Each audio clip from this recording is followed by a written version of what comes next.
Some people in the United States thought that with the election of an African American president, the racism and discrimination issues were outdated. But even for the new generations, reality seems quite different. Of course, I have felt discriminated against in a lot of areas, academically, in my work field. I actually have felt discriminated against.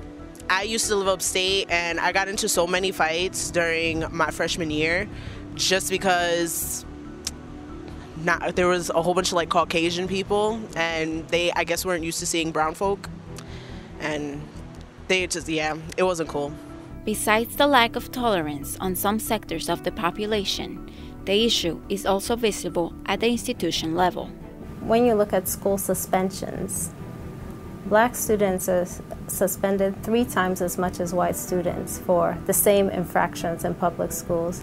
Latinos are suspended twice as much as white students for the same infractions in schools. Measures like the affirmative action are supposed to protect the citizens in those instances.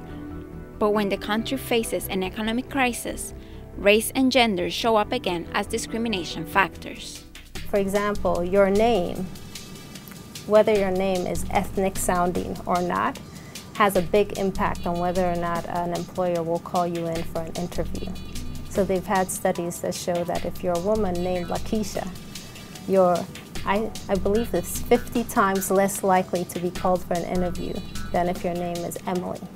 I think that when getting a job of meeting a certain quota, I think the stereotypes are out there that prevent Latinos or Blacks from getting jobs. With all the issues on the table, there is the question if this country is really a place of opportunities for all.